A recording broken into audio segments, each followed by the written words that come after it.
Good uh good evening, sir. My name is Martinez P. Barcinas, and in this video, I'm going to demonstrate how model binding and server-side validation work in ASP.NET Core MVC. For this assignment, I created a simple login application.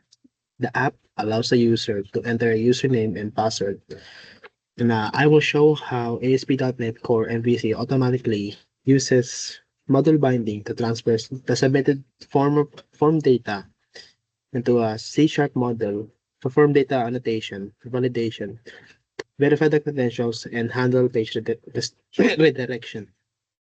Note that we are not using a database or ASP.NET Core identifier for this project. Instead, we are using hard-coded credentials to focus directly on MVC request lifecycle. So first for now, before diving into the code, let's look at the project structure first. As you can see here, and under the models folder, we have the login view model.cs, and under the controls folder, we have the account controllers. Then after that, we have the views in the views folder, and then under the account folder, we have the login and the welcome CHTML. So first, we dive in for the login view model. This class defines two properties, the username and the password. To enforce validation rules, I've applied C# data annotations attributes directly about these properties. First, we use the required attribute, which ensures the form cannot be submitted with empty fields. So if you put like nothing on the username, it would come up with this: the username is required.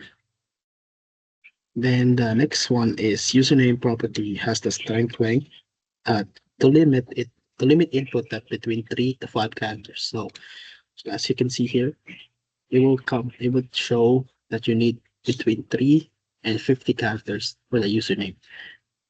And finally, we have the password. So the attribute here we use is the min length and the minimum length. So the minimum length we have here is 6 characters. So if you have less than 6 characters, if you have less than 6 characters, the password will not work. Notice that each attribute includes a custom error message, and ASP.NET Core will automatically read these messages if validation fails. So next one we have is the login view. The login. So at the top, we declare the at model, model bigger demo this, which strongly ties to this view to our model. Inside the form, we utilize the ASP.NET Core tag helpers. The ASP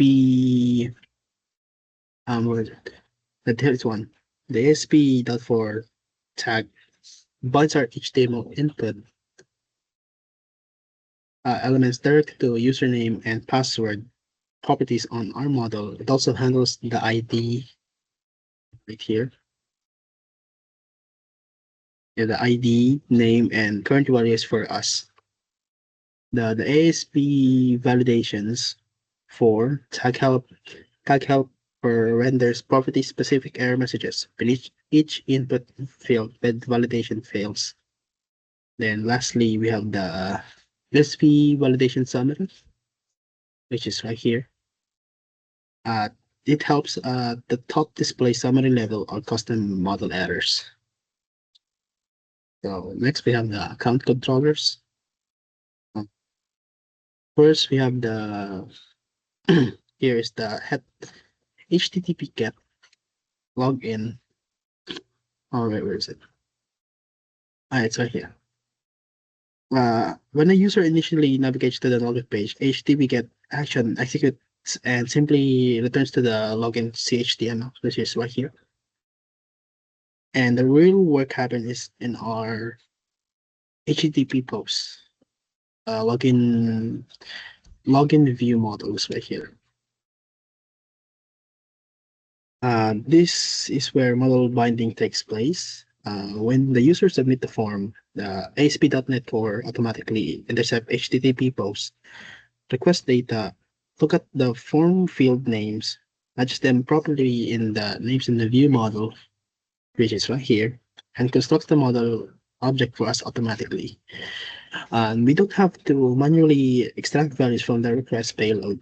Once the framework evaluates our data annotations, the sets the um, model state is valid, which is right here.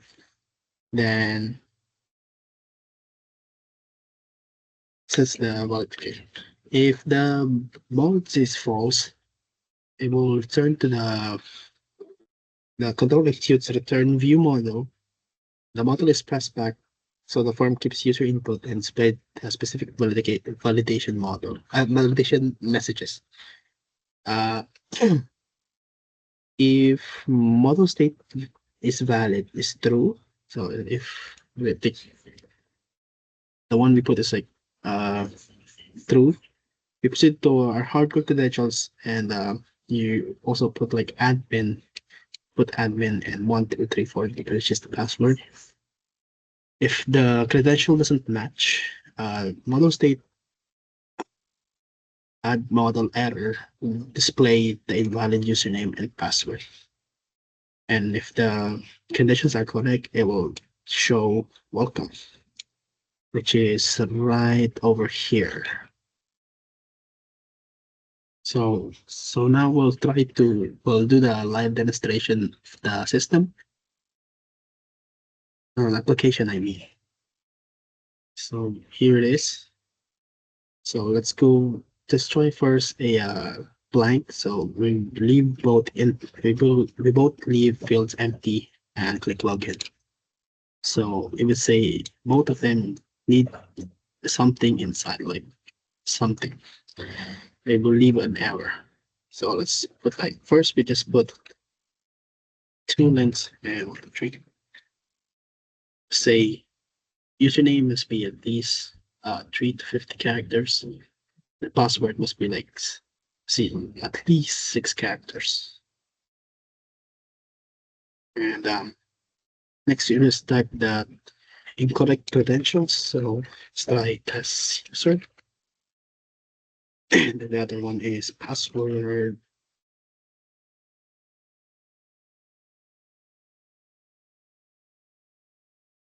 It's gonna say invalid username or password.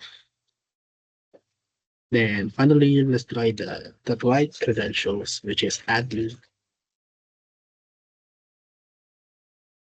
And 1 2 3 4 5 6. And as you can see, it shows that we are successfully logged in our application. So that's it for our our demonstration. So and I think that's all about it.